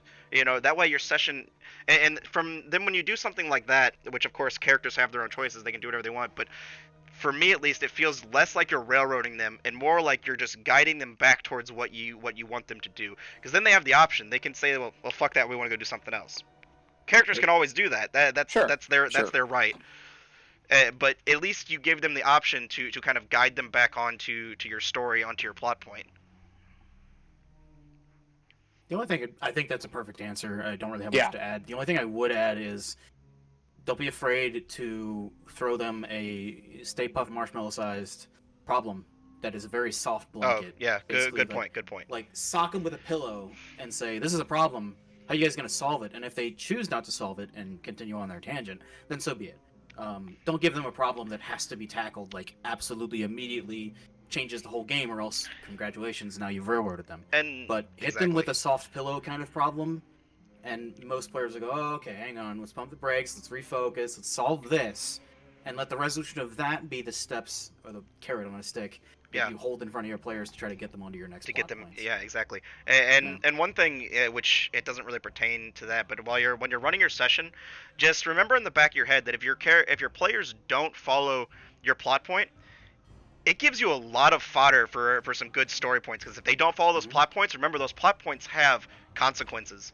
And that's a very key word when it comes to running your session. When your characters don't do the plot point that you put in front of them or don't follow those breadcrumbs, there's going to be consequences, and you have to remember that your BBEG, your villains, or whatever's going on, they're working in the background. They're always working in the back. Exactly. They're always working in the background. They always have their overarching their plot, their own things that they're doing. And don't forget that just because your players don't see it, you know what's happening, and that gives you some really good information going into your next sessions. During your current session, when you're running, you can jot down some few things like, they didn't do this, and then after that session you can be like, okay, what are the consequences of that? So you can lead into when you're running your next session to be like, okay, they didn't help, the beggar on the side of the road who looked like he just gotten robbed from bandits. Well, now there's bandits running amok that they didn't chase down, and those bandits grow even bigger. And now you have a syndicate of bandits running throughout one of the towns. And then next time they come to that town, because they didn't help that guy on the side of the road and those bandits, and they didn't take care of those bandits on the outskirts of town. Well, now those bandits have taken over their town and possibly either killed NPCs that party needed, or took over a town that they fell in love with and beloved. And that's just one of those things that your players you'll come to remind them is every choice they make. This is a world in which we'll have real life reactions. It's going to have consequences. There are two things in storytelling from an antagonist standpoint that I think have extreme power: the recurring villain and the hidden enemy. These can be the same thing, or they cannot be the same thing. It's up to you. I am a big fan, and this is a whole nother halftime report in itself, or at least a short. Your villains do not necessarily have to lose entirely, and Exactly. one of my favorite things is throwing multiple villains that they like, for example, my party in my game. Sorry guys, if anybody's watching, they saw two villains and have now assumed that they are the same thing, that they are the same enemy element working together, and so they disregarded one thing, saying, "Oh, well, he's a part of this organization." He's not. He'll be back. And it will be all the sweeter when the recurring villain returns and they go, oh shit, that problem we didn't tackle, just like you said, Matt, has now taken over towns, has now hurt places and people that we have seen before and come to care about. The recurring villain and the hidden enemy are like two chef's kiss antagonist storytelling points, and you should use them. It can feel cheap if you don't do it right, so you got to make sure the villain has a reason for getting away with the skin of their teeth, or just barely with their life, or whatever, or some reason why they're coming back in again and again. I'll give one yeah. comment, and then I'll let Dustin take over here, and that's Pemberley and the Corrupted One. Cough, cough. Yeah. No, I know. I saw you do it, and I was. It's the same thing that I am planning on doing. Yep. My game has taken a hiatus due to life and COVID and geez. And for those of you guys that are new to the channel, in the current campaign that my party is running in the Spread Eagles, they have a single protagonist, like a single enemy that they have fought since session 1. We are now in session 16, and they have yet. They've gotten to points where they think they're rid of her, they think they're dead. They've watched her crumble into the ground, her body lay there, and then then she keeps coming back, and they've yet to. And I won't allude to anything because I don't want to give anything while other people aren't watching, while the other party's not here. I don't want to give any hints or anything, but they have yet to figure out why. And they're starting to go down the path of why, and it's starting to get. And this is where I think my party, has started to realize that they're starting to get into that, and they're really starting to get hooked on why this bitch keeps coming back. Well, I'll jump in real quick before Dustin has a chance to say anything, because I think I feel like what he's gonna say is probably accurate, but I can tell you from conversations with Dustin and a couple of the other party members, this, like I said, the most powerful storytelling elements are recurring villains. From an antagonist standpoint, is a recurring villain and the hidden threat, and this Lady Pemberley and the Corrupted One coming back again and again. I have not quite seen a character or a player so engaged as Dustin is, and the discussions between him and me are very enlightening and on both aspects. But I mean, Dustin's engagement has gone up, fivefold, because of the new developing intrigue. Take it away, Dustin. Have fun. Yeah. Touching on those specific encounters, if it's the character I'm thinking of, I actually don't remember what her name is because I didn't watch the first 2 or 3 sessions of the game before I got so. But anytime we fight this chick, anytime Hallen's like, "What the hell is going on?" That's genuine because I really don't understand. and I did that intentionally. It's like as I came into the game, I purposely made sure to, especially once Matt and I had talked about it a couple sessions before it happened, I really started to kind of tune out just a little bit, so that way that could be a little bit more genuine in the game. Sorry, it's total side tangent. That's okay. Thinking about that, but it's okay, we do those here. They're on brand. they definitely are. Man. Yeah, so I forgot what I was gonna say. That happens pretty often. but yeah, let's just welcome to the club. Let's just circle back before we close out this topic and move on to our next. Did you have anything you wanted to say about, kind of guiding your players back onto the track, like keeping them on your plot point, basically? Oh, sure. I don't think that it is a faux pas. I mean, it can be, but I don't think it's inherently a faux pas to be kind of blunt about putting your characters back on track, depending on the context. Obviously do it through in-game, have an NPC tell them, like, hey, y'all are not doing what what's we need expected you to of do. You, basically. Yeah, I can see. Yeah, exactly. You guys are being kind of useless right now. Please actually help us with the task at hand. Yeah, I mean, if they middle finger emoji and walk away, then the dynamic of the campaign has shifted. Yeah, and it's fine to be blunt and tell them up front, like, okay, you're about to walk away from everything I just had planned. That's fine, but the world may or may not be happy that you did that, depending on what you want to do. Right. For me personally, my stories in the games I run tend to be a little bit more linear. Because usually I'm running for friends that come back into town on like the holidays or summer or something. Mm-hmm. So I run a little bit more streamlined. If the players go off script, they will find that the consequences of going off script may push them back on just naturally. Like again, I'm running your a Avernus. Your cartwheel breaks all the time. Yeah, It's fine. yeah. Every mile. Every But, mile you find a It's the broken strangest axle. thing. But Strangest you thing. know, say my players just said, no, we're not gonna go to Avernus. You know, they go, you get there by going to Candlekeep, and then you go to some wizard tower in the sky, and the guy's like transmutated into an otter.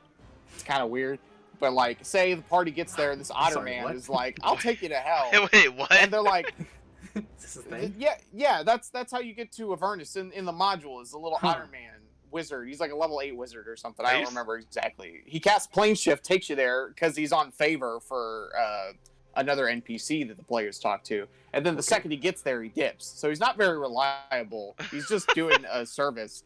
And if the That players is- decide, wow, this weird otter guy, because I ran him kind of quirky. They're like, this weird otter man's telling us A to go weird to otter hell. man, and you ran him quirky, really? Did you? Yeah, of course. Okay. And you know, if the players have been like, What? actually, let's not go to hell right now. Let's wait and maybe find either a more reliable method Go or shopping. just until the circumstances are better, or yeah, go shopping, no shit. or go Oh. shopping. Shopping's like I the would- bane of my existence. I would respond to that decision with the consequence of, okay, the plot, obviously this is an extreme example because then you'd be derailing like the whole main plot and the majority of the module. Devils are just going to start running around amok everywhere. Like, Yeah. the longer you let the problem persist, the worse Yeah, it's going to fester, get, and the worse it's going to be whenever you get to Avernus. My players did run into that problem. They went just fine. But theoretically, you know, that's what I would do if the players decided to go off script. But And I think just keeping the everything within the context of the world is the most important thing. I think you can go about it however you want, as long as the players understand that the world will react to whatever they choose to do. Definitely. I think that having a looming effect over your players is more important than any other suggestion And you could make to them. I'm That- not even gonna lie. I thought I had something very poignant to say, and then my mind is just now Otter Man. Yeah, he has just a weird Otterman name now. too. It's like Traxigor or something. Yeah, He's like you- I Traxigor had the something, wizard. and I was like, oh, and Dustin's done talking. I've got something relevant to bring. All Otter Man now. But you made some That's all I can think about. you made some good points though, Dustin, and definitely because I know I think at least for myself, and I think as well for Aiden too, we talk from a standpoint of running your session from more of a homebrew setting, from where you're prepping your own setting for in a world that you've created, and you bring in some good points, Dustin, from how to get characters back on track and how to run your session more from a module standpoint, you know. So some of those things that it's some of that stuff. Most of that stuff is, you know, there's plot points that Wizards of the Coast has already handed you to get to kind of guide them on track. And most people go into which you probably won't run into this in very many module settings, but most players go into know they're playing a module and know that's their what they're doing basically. Yeah, but you're sort of signing up for some sort of video game. But almost basically, you know? but you do make some good points on if that does happen, how to handle it. I remember what I was gonna say. Go for it. A lot of how to guide your players back on track depends upon this almost hidden social contract that you have at the table between you and your players. Most of us speak. I know, Matt, you speak from the concentration of a homebrew world. So do I. But you've also got to consider the table and your players, which is something that I touched on, and I'm going to continue to touch on. It's all important whenever we talk about running a session for context. Mm-hmm. I run a game for players who want to experience the story, and generally, if I dangle a carrot on a stick, they go along very willingly because they know where that's where the experience is. It's a curated experience for them and the story for them, and they're there to experience that. If you're running for a different group that likes to, I don't know, come up with esoteric responses to what seems like baseline simple problems, then you've got a lot of forking and branching to do in your session prep or in your improvisation if you don't prep. It all depends on the social contract that's at your table, and again, this goes back to what do your players want out of the game versus what are you providing. And this When you run for a group that suits your style as DM, getting your players back on track is a lot easier than it sounds like. It sounds like a daunting question, but it's pretty easy. Yeah, it in definitely my Yeah, is. for sure. experience. And But I this Your run for a players want to story-focused group of experience players. what you are presenting, so Yeah. they will do their best to meet you halfway on whatever the issue is. Mm-hmm. Hopefully. There's hopefully Sometimes you get a little crazy about owlbears and shit, but and I've yeah, got dude. some I've got a couple points on that from my personal experience. I have never claimed to be the best DM or be a knowledgeable DM, but from Oh. my from my You standpoint, think we're slinging quality on this channel? yeah. But from my standpoint, and one thing I know that I've worked on and that I've tried to change when it comes to guiding my players, and I'll just give a prime example. When I first started Friday Night Dice, and the very first episode, which is close to a year ago now, so you know I've had time to grow and had time to change how I do things since then.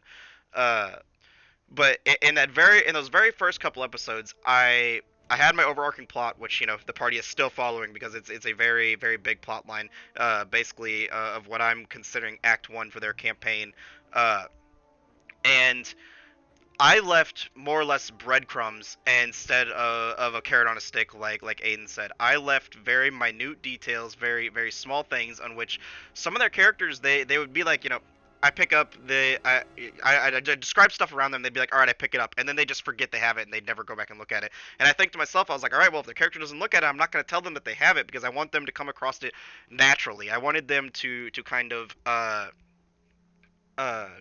you know make it feel more natural for the flow of the story. And one thing, and this ties into running your session, don't be afraid to remind your characters of what they found, because just because you remember it and just because you know what's happening, they've got a lot of other stuff going on in their mind, and possibly, and actually, not possibly, I guarantee you, every single player at your table is not constantly thinking about your world like you are, and you really need to remind them of some of those things that they find to keep them on that track.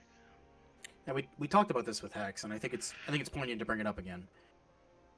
When you describe a room to your players, you have just created, let's say you're running for 6 players, you have just created 7 different images of the room. Yeah. There are 7 different Absolutely. understandings of how that room is, no matter how loose or terse your details are. It can be the most tightly controlled scene on the planet, and by the time you're done describing the drapes, somebody's already changed what's on the table. Yep.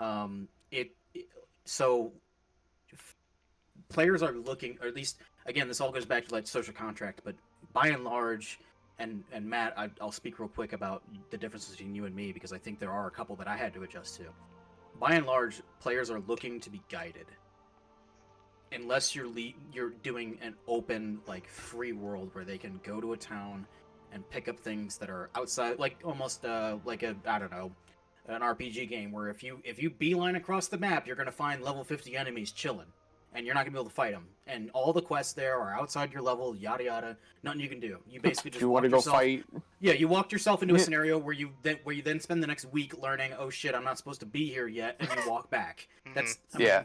If you're running that type of world as a DM, congratulations, you've created a very detailed world. But if you want to fight Ganon in your underwear, you can. Yeah, if you should. Hey, there's people that have done that. Yeah, you want to fight Ganon with 3 AC? Knock yourself out, friendo, or he will. And Dustin, I don't want to exclude you as part of this, but no, you're fine. Matt, when it comes to a homebrew world, you and I I've noticed a couple differences. You have kind of created towns and intrigues and elements within that we're free to stumble upon, like the fiend cook for that one restaurant. That isn't really something I would ever necessarily prepare or have ready. Like, this cook is a fiend and he's like XYZ and he's friends with these people. The way that my table seems to enjoy the game that I'm running, I usually leave town creation until I have, like, I have names and places on a map and a general idea of what they are and, like, focuses for a town, but I leave all the details very light until they're either within a few sessions of coming up upon it, or when travel or situation dictates that it needs to be brought up. Yeah, that way, I've kind of structured my world thusly so that way I can start with what I started with, and as my campaign progresses and I grow as a DM and they grow as players, and I can better understand what they want out of certain towns and whatnot, I'm not relying on a town. I don't feel I'm sorry. I should say I don't feel attached to a town I created a year ago. Sure. For sure. And Yeah. I'll give a few comments about that because it kind of deals with running your session. And then this goes back to what I was talking about in session prep is I like to front load a lot of my work. So when I made my world, That's what I was speaking about. The Yeah. difference between you and me is I don't really front load my towns too much. yeah. So Large when ideas, sure. and whenever and then this and I swear I'm gonna tie this back into running your session. But when I created my world, I'm the one who pulled this lever to get us all. when I created my world, I gave all my players the idea of like, hey, I have this idea for a world. This is kind of what it's gonna be like. You guys have free reign on what you can do, where you can be. If you tell me that it's there, I'm gonna put it there. If you create a whole town, I'm gonna put that town somewhere. If you tell me that your dad is the creator of X, Y, and Z, cool. That's what you're gonna do. So what I did is I front loaded a lot of my work and a lot of my stuff, and I created. And I did this I pretty much took a year to write this. I gave them the pitch for this campaign really early, and I took like a year to write this world. And I created down to the most minuscule things. I have the name of the dogs running through the goddamn streets who run home to their owners. And if they chase that dog for some unknown stupid reason, they're gonna run back and find that, oh, that's Sparky that lives with Timmy and Tammy down at the end of the lane. Why? Who knows? I'm fucking crazy. That's my reasoning. I just wanted to. I guess for me, I wanted the world to feel as real as possible. And this'll come. And we'll dive into this a lot more when we talk about creating your world and the realism of creating a world. But for me, I front loaded a lot of that work. So yeah, Eugene, within the town of Baldenport, is a demon lord of the Nine Hells, as you guys will come to find out in future sessions. And there's reasons why he's there, and there's reasons why he's there, and there's reasons why, and it might not have anything to do with this campaign, but I wrote these other stories, and when I was writing when I was front loading my work and I was writing the stories for these characters, I really dove into some of their stories, and I did this in almost every single town. So all of my NPCs are almost fully fleshed out characters that can be turned into key characters if I need to, and then my players have the option to dive into their stories because I already have them wrote, and that's kind of ties into when you're running your session, because I front loaded all that work, it saves me a lot of time in my session prep, and it also saves me a lot of improvisation whenever I'm running my session, because I've already front loaded all that work into this character. Now I don't have to improv it because I already have it. I already have these 2 paragraphs about Eugene who runs the morning catch within Baldenport and why he's there and what he's doing, and you know it's just kind of this this overarching thing that, and don't take what I'm saying and feel like that. I'm sure most people think this is stupid and a lot of overwork, and I've been told that maybe it is too much work, but you know. Well, I do want to comment. I don't disagree with your methodology, and the reason why I don't disagree with it is because having played underneath you, I am aware of the kind of game that you run, and that works for you. Yeah. And the reason why I talked about what works for me is because that's what works for me. If I wrote entire towns and NPCs with big, almost everything fleshed out in them, I feel like myself as a DM, kind of, there's always that safety barrier of understanding your limitations. Right. I am concerned if I did that kind of world building far ahead of time. Like I said, I would become stuck with a town and NPCs that I felt like were mine, and the story, like they walk into the town and this is what they find. It doesn't matter. I'm not building it for the story. It's mine, right? Like Gollum style, like it's mine. You are more flexible. I can definitely tell that you're kind of flexible when it comes to that. Mm-hmm. I worry myself that I would get caught, kind of like in my own creation, and it would no longer serve the purpose of moving the story along. Sure, definitely. There's definitely things where I wrote out where I was like, I wish I could do that. And there's parts of my story where there are NPCs that you guys have gone to towns, and I literally did not get to RP them, did not get introduced them, and I think to myself, like, man, that kind of sucks. And then I'm like looking through their stuff, and I'm like, oh yeah, this guy's like a secret spy for this organization who's working for this organization and is secretly doing this for his own gain. And I'm like, if they never see any of that, I wrote all that for no reason. And I hate to think of that way because, and from my standpoint, I'm like, hey, that kind of sucks. But at the same point, I'm kind of like, I had a lot of fun writing him. And if I absolutely have to, because they never saw him, pluck, here he is. Yep. Yeah, exactly. Yeah, Just take him somewhere else. And one thing I'll definitely say, and this we're running into world building territory. Yeah, we'll circle back here. One more thing I will say is DMs always understand the phrase of like reusing parts of the buffalo or whatever you want to call it. Reuse, if I create recycle. something now, my world is my world, and I'll probably run it until I die. And if I'm running for the same players in a different campaign, that's cool. If I'm running for players, new players in a similar setting or in a similar time frame, I can always shift time anytime I want to suit the needs of the story. Mm-hmm. But I have not only what was created in the first campaign to base off of and use as elements that already exist in the world, but it also can all be backspaced. I've got different folders in Google Drive. Why do I feel like I need to be reliant on any of this if it doesn't serve the new definitely. party? Erase it all, start over. A town starts with a name and a location, and you can redo a whole town and nobody's gonna know. Yeah, exactly. And keep the elements you like if there's elements you like, or keep the elements that serve the story if there's elements that serve the story. If not, delete the whole damn thing. Yeah, and or one thing. Archive it somewhere. Don't delete it. Yeah, definitely don't delete it because you'll kick yourself. Don't delete for it. Sorry, archive it somewhere though because Yeah, and it's time to run a game for a new set of players with growth and understanding of what has transpired in the past. And that's way off running your session though. Yeah, no, I understand. One more thing, and then we'll move on. But just about my methodology for creating my towns and the reason why I do it. And I guess I'm gonna find a way to tie this back into running your session. But I like to front load all that stuff and give myself those options because, for instance, like and I see she's in chat, but when Cress runs off to the random jeweler in the middle of the market in Baldenport, who nobody is probably ever, who I think to myself nobody's ever going to talk to, I have no reason to write out much more than a couple lines of story for him, and then all of a sudden they have an amazing RP moment with this guy, and all of a sudden they take a vested interest in this character and are now giving this character, or I should say not character, but they're giving them this NPC money because they believe in this NPC's dreams and what this NPC has said to them. So now this NPC that Cress has now given money to open their own shop within the capital, eventually, maybe 10, 12, who knows, however many sessions it takes down the roads, or maybe the next campaign, they're going to come across that NPC again. But this time he's going to be not in Baldenport, he's going to be in Capital. And he's going to have his own shop. And kind of goes back to I want to tie this back into running your session, is when your characters do, when your players do stuff like that during your sessions, and it ties back to writing down notes about things like that.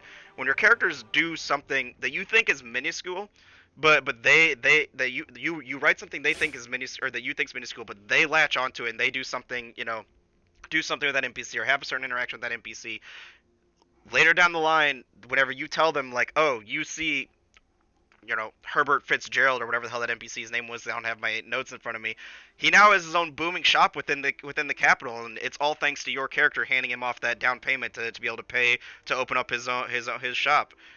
And it's stuff like that, at least for me, that I live for in my D&D world, is giving my characters the opportunity to feel like they can affect and change the world, and that the world is free and open for them to explore.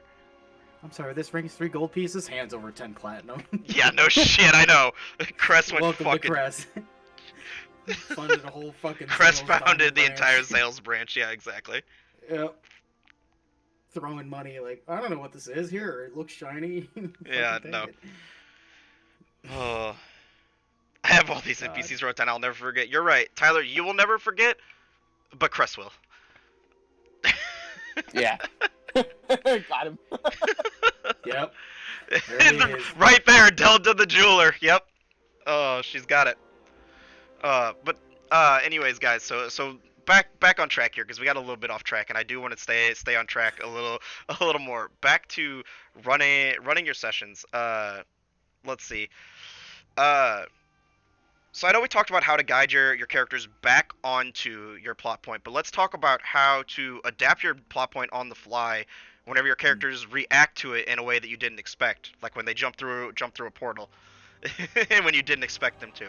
So what is your guys' methodology, or what is your guys' how do you handle that whenever your characters don't necessarily react how you expect them to, and they kind of and you want to keep them on the plot point, but without changing the narrative of what's going on. Dustin, I think I've been taking the point a lot on this. You wanna go ahead? Sure. I don't want to jump in front of you. No, you're good. As far as in the situation where the players may become displaced, find a way to bring the immediate threat to them. If they jump through a portal, I mean, I don't know what the context is. I don't know. You're breaking into a wizard's pretty much office or whatever. They jumped into a portal into the Shadowfell. Yeah, if you've got a wizard who is, I guess, an expert in how the Shadowfell works, and the players jump in there after messing up all his stuff, have the wizard plane shift into the Shadowfell, confront the players, ask them what the hell they're doing, and offer to bring them back in exchange for something that could potentially move the plot along, or serve as a punishment for the players. Yeah, definitely. For doing something as drastic as jumping into the scary portal. And obviously, you have to scale consequences to meet the actions that preceded them. The punishment for your character cheating at a game of, I don't know, liar's dice or poker or something is going to be much less substantial liar's dice, than beheading the daughter of the town noble, for funsies or something. Oh man. Wow, that escalated quickly. Yeah, no shit. Obviously two extremes. But the punishment may, I don't know, if you're cheating at gambling, maybe the inn or whatever you're at, maybe you're kicked out of the inn, or you got to pay a fine or something. Hands, or off with your hands, depending on where you're living. I don't know, but yeah, I guess that's my thought process behind what to do when you just can't continue forward without changing things to create consequences. So I guess that's an important part of running the game in general, is thinking about you're a reactionary force, essentially. No matter how much prep you do, you are a reactionary force. You are the embodiment of consequences to the player characters. So for me, a lot of my DMing comes from, okay, how do we create consequences? I guess if you want to look at this as a very extreme example, my first homebrew game that I ran ended, I believe, because we all went to college, and whenever we came back, we just didn't jump back into the same exact spot. Fuck college. I was in college. So who goes to school? And at some point the game just kind of dissolved. We tried to pick it back up at a slightly higher level at a different point in time, but that game fell apart. So I was like, okay, well, we plan on continuing to play together as myself as the DM. So what are the consequences for this game ending? This very long homebrew game that we've been playing in for like a year. What's going to be the consequences of that on my world? And long story short, all of this obviously off screen, sessions and sessions of playtime, the bad guys won, essentially, through my own world prep. The bad guys won, and then the next campaign I started in, and my homebrew Baldur's Gate game, Descent into Avernus as well, because that's also my homebrew world. They now live in a society 200 years after the events of that first game, where the bad guys won. So now they get to deal with some of the problems, or many of the problems that arise because of that are also tied into the module. But yeah, so I guess that's my 2 cents on adapting your plot points, is be reactionary be consequential in your decision to, or in the face of your player's decision. Man, I must have said something really funny and I missed it. No, Tyler, that's so funny. Tyler create an NPC, and her exact words were, "Wait, how do I create an NPC?" Oh wait, for the stream game? Yeah. That's hilarious. Yeah, the channel. Oh my god. How do I create a character? That is literally so on point, Tyler. It fucking hurts. Oh, That's man. funny. Oh, you absolute goon. Well, Dustin, I thought I was gonna have something really important and revelatory to say, but you stole it. I really quickly will say what I want to say, and then I'm gonna get the fuck out of here because it's not really. I don't have anything to add. You pretty much Okay. covered all the bases. But I was going to say, as a DM, you create NPCs, you create problems, you create elements, either on the fly, improved, or prepared. And Yeah. when your players face them in any manner or form, they respond with their own versions of improv. Much like your chase sequence, much like any chase sequence, or any encounter, be it social or combat, players will do shit that shocks the hell out of you. I remember one of my players was a druid and he cast spike growth, I think it is, which makes the terrain difficult. It does damage. Yeah. And the barbarian was like, "Can I throw a log, like, so I can get to this enemy?" And I'm like, "Sure, roll for it, whatever." Like, and did I ever see that coming? No, but she evaded the dangerous and slowing terrain because of ingenuity. Yeah. As a DM, all of those encounters, all of those NPCs, those world barriers, whether they be social, combative, or no problem, in my opinion, you should ever present to your players will be insurmountable. And as such, all of those roadblocks you create, you are a reactionary force as a DM, is the perfect phrase that I was going to say, but you stole it from me before I could say it. You react, you create a series of problems or a series of things. Your players come into it, and while, for example, an NPC feeling a certain way about a topic can be inflexible, they can bend just ever so slightly to respond to the nuances and the creations that your characters have brought to a situation you could have never anticipated. That's why we're playing D&D, in my opinion. I'm not running D&D to have a bunch of people tell my players how to play, and then all of a sudden they get into combat and we roll some dice and then it's done. Yep. I want a flexible story. I want something that melds and molds with the input of others. In this case, everybody plays characters and pretends to be someone else. But at the end of the day, you have, if you get lucky enough as a DM to run a long form campaign and close it, I imagine at the end there's a lot of emotional investment. There's a lot of time spent, which can kind of seem like a sunken cost fallacy, but I don't think necessarily D&D is a sunken cost fallacy on its own. And you have an experience that no singular person at that table created, and yes, a lot of credit does go to the DM, and sure, rightfully so. But there are things that will happen in your campaign that only could have happened if someone at the table had a spark of an idea and did something that changed the course of what anybody was planning. Nobody was anticipating this. Holy crap! Yeah. Kelvert just did something, or Crest just did something, and I where the fuck's everything going now? Who knows? Yeah. Not even the DM knows anymore. That's what D&D's about.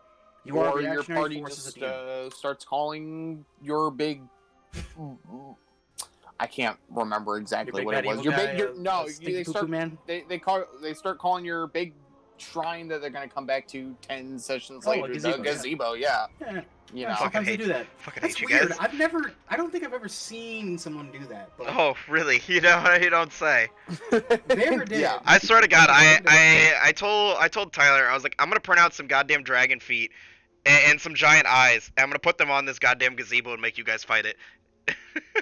Make it like a fucking Banjo-Kazooie enemy or something. It's gonna be a giant ass mimic in disguise. I'm gonna make you guys fight it, and then whenever it kills all of you, and you're gonna be like, ah, haha, you guys woke up, it was a dream. Yeah, anyway, that's really all I've got to add is, this kind of delves more into session prep than it does running your session, but when you're running your session, you have either prepped or thought, at least, hopefully you've thought about it before you decide to improv a whole session. You at least have some ideas in your brain. Right. Yeah. You created a series of roadblocks, and your characters are going to solve them in ways you can't anticipate, which is the reason why, like I said to me, I don't really do like hard DCs and like history checks. They can roll this to see that. Like I just see what they come up with because I'm not going to be able to prescribe DCs to things beforehand on a piece of paper that I'm referencing while they're asking me a question I never expected. What's the point? Yeah. You Yeah, must be as flexible as people in your world are expected to be. Because if you're trying to sell the idea of a real world, I mean, conversations are not a one-way street, you know. Tyler, What did you Tyler make? just sent me her fucking NPC. You gotta be fucking kidding me. I'm not gonna tell you guys because I want it to come up whenever it's in context. But I just want to read the line she sent me after she sent me her text block about her NPC. Don't forget, she's hot. Oh, okay. That's fair. Yeah, that sounds about right Sure. for Tyler. I mean, it's a fantasy world. Who is it? Man, I mean, Gallius isn't. I definitely described him to you guys as being a very plump, very eccentric Plump man. does The not. dad bod's in, bro. Yeah, Yeah, this guy's a little more than dad bod. All right, well, some people are into that, bro. Yeah, dad plus. I don't know. Dad plus. Dad plus. It's like a DLC for a game. Hey, Dad plus. I mean, my wife must be into it because I mean, look at me. You know what? All I'm gonna say is no, and let's move on. Oh. Check please. Oh. But anyways, I'm uncomfy. oh, like that picture I sent you. But anyways, back to our keeping on track here because we're getting off goddamn track again.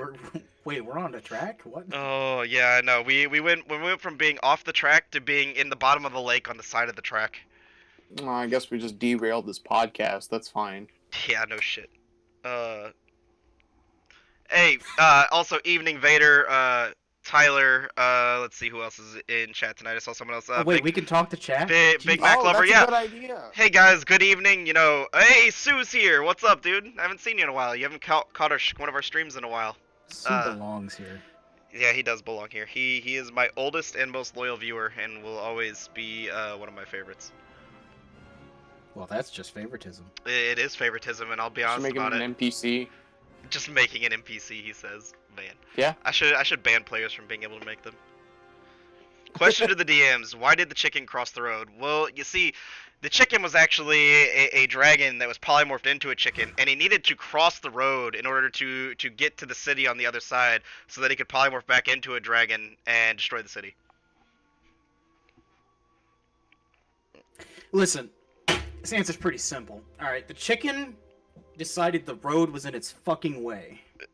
And when the chicken decided to cross the road, it thought to itself, boy, why am I doing this? And then it said, doesn't matter, I'm crossing that road. Yeah, I don't know why that command didn't work, Sue. It should have. It should have told you how long you followed me, which This would have... NPC will be able to deadlift Boblin the Goblin. I am ready. Oh my god. I am ready to see this. Yeah, Sue, I don't know why the command didn't work. I'll have to check Nightbot, but it should have. I know you've been following me for like, what, 6 years? It's been a fucking long time. To answer the question of why the chicken crossed the road, it's probably because the bard rolled really well to seduce it. No.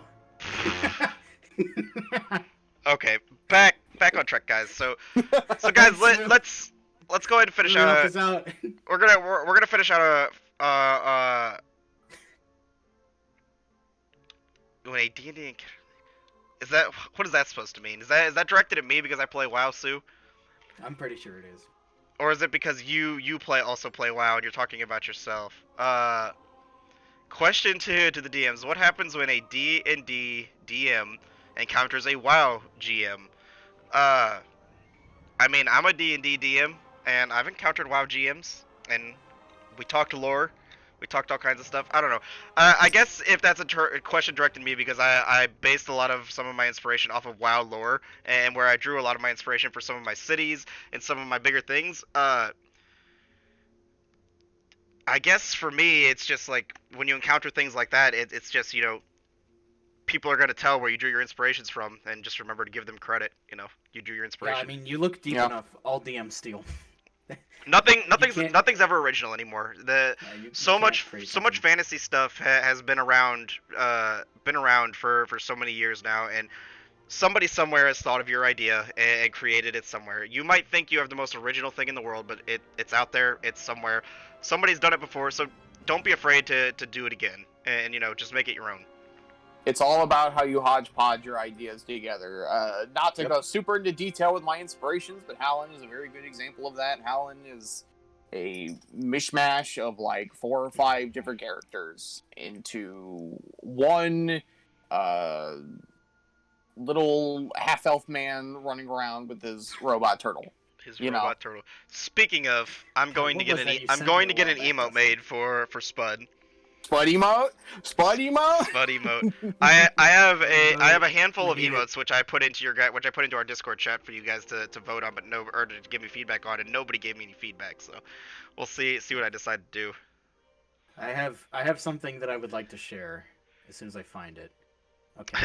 Dustin, Sukasa has been following Friday Night Dice for 2 years, 10 months, 4 weeks, 2 days, 23 hours, 20 minutes, and 46 seconds. Jesus Probably Christ. like 56 seconds now. Yeah, whatever. Dustin, are you okay with me sharing this message that you sent me when we were talking about this Corrupted One's minions responding to Howland having a ridiculous AC? Oh my god. You okay with me sharing that? Sure. Yeah. So we were talking about how Howland is like basically just becoming stronger and stronger, and he was talking about potentially getting items from other areas, and Dustin wrote to me, this is about kill me. He's like, point of view, you're one of the Corrupted One's minions attacking the Spread Eagles when the twink with the fake arm and goggles starts making you levitate, and now him and his turtle are coming to kill you with their sword shield and their sound cannons, but you can't hit him because he had an AC of 19 for some reason. And I lost it. Yo, Man. no It's joke. beautiful. You deleted his message. Oops. Accidentally. No. That's tragic. It's damn mods taking too much power. Turns out if you just click on that, it just goes away. There's no confirmation at all. Interesting. We're just we're kind of finishing up our discussion for the night soon, just talking kind of out our asses right now. But we were talking about Tyler redeemed her make an NPC, as you have done a couple times, which I have placed your NPCs into the world. The party just has to stumble upon them. God, Boblin the Goblin, I can't wait. You already you told me exactly where to place Boblin the Goblin, so you'll know when to find her whenever you go there. I know. I'm waiting. Oh. Everyone else is just kind of like, this is the NPC I want. I'm like, sweet, I can place it wherever I want. Nope, Aiden's like, this is the NPC, this is where she's at, this is what she does. Okay. Oh, man. And yes, Boblin is a she, guys. Not a man. Of course. Yeah, it's probably like BOBELYNN or something. No, it's BOBLIN. What's wrong with that? Oh, my God. Nothing. No judgment here. But anyways, guys, I want to just circle back and at least end on our topic here for tonight. On topic? Okay. Yeah, That's a good idea. So we're talking about our how to run your session and everything, and I just want to circle back to what we here as the three talked about when it comes to, and this comes to your session prep and then running your session. Don't be afraid to find what works for you. Don't take what we've suggested and what we do and then just be like, okay, that's how I'm gonna run mine, because like we said, all DMs are different, and when it comes to running your session, for me, having literally everything prepped for a city works for me. And for someone maybe like Aiden, they like to prep it ahead of time and then have rough outlines and then kind of let it unfold in front of them, and that works for him. And then we have DMs like Dustin who like to improv a little more and kind of do stuff on the fly, and that works for him. So if you take anything away from tonight's session at the end of the night when it comes to running your session, just remember to find your own DM style and don't feel like you have to copy what someone else does on the internet. I know, and I might get some hate for saying this, but everyone likes to say there's the Matt Mercer effect of D&D, and everyone tries to DM like him. Well, the fact of the matter is not everyone is a professional voice actor with the amount of D&D lore knowledge and the amount of time that someone like that has to put into to some of their things. The way he DMs works for him. That's awesome. I admire him as a DM. I think he's amazing. I love Critical Role. I like watching them. But I also like other things like, High Rollers and a few of the other D&D streams, and they all have different styles of how they DM. And just remember, at the end of the day, when you're DMing, find your style. Don't try and I say this with a grain of salt. Don't just try and copy someone else. Find what works for you and run with that.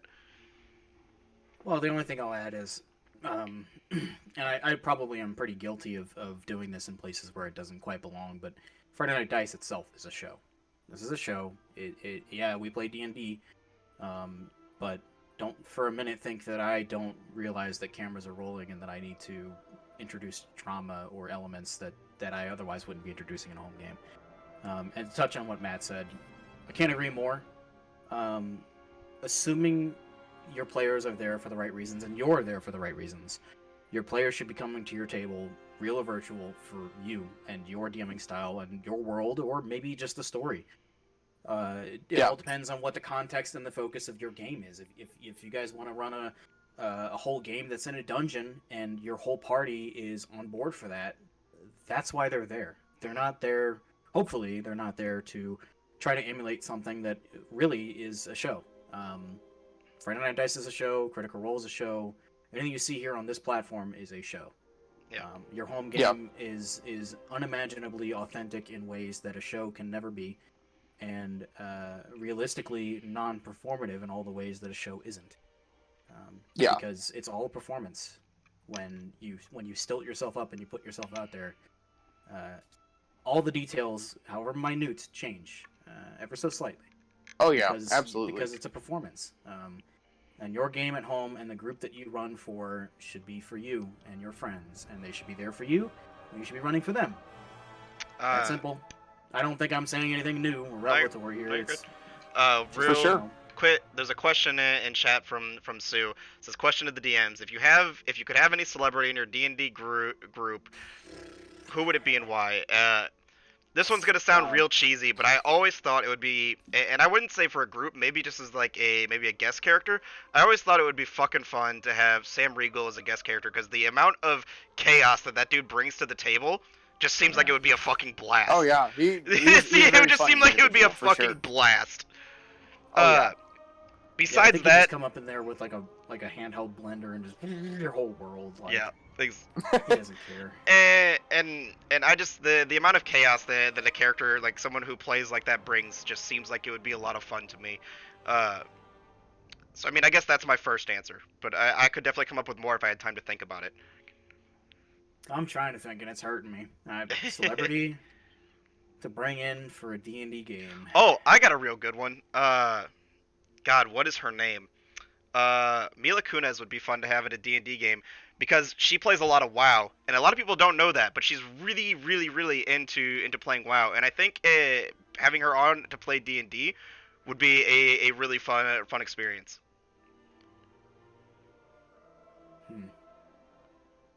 I'm at a loss. I'm gonna have to think about that one.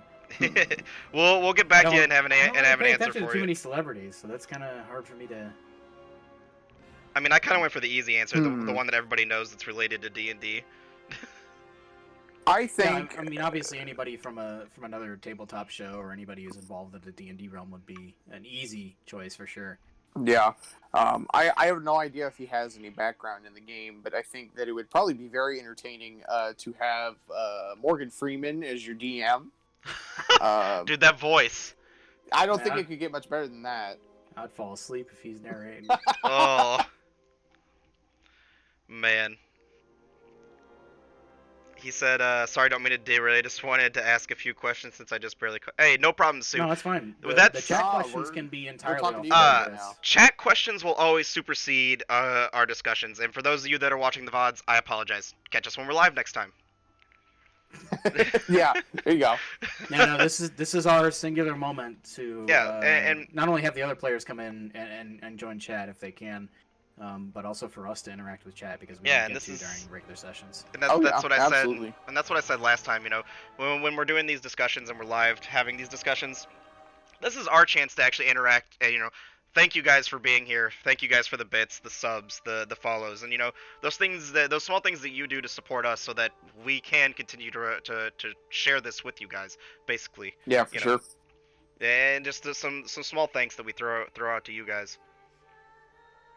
I think it would be really fun to get the main cast of Friday Night Dice together at least once and just stream and just like answer Chad's questions. So just Aiden and I did one episode about this, and I want to do it again, where we kind of like after I think it was like the third session of Friday Night Dice, we just got together and had a discussion on stream and kind of dove into what his character specifically, and then what his overall thoughts of like the party's thoughts of like what went on, what's going on in the current world, and I want to do that again and maybe bring on a couple characters, especially ones that were key for different sessions, and kind of Can I do another?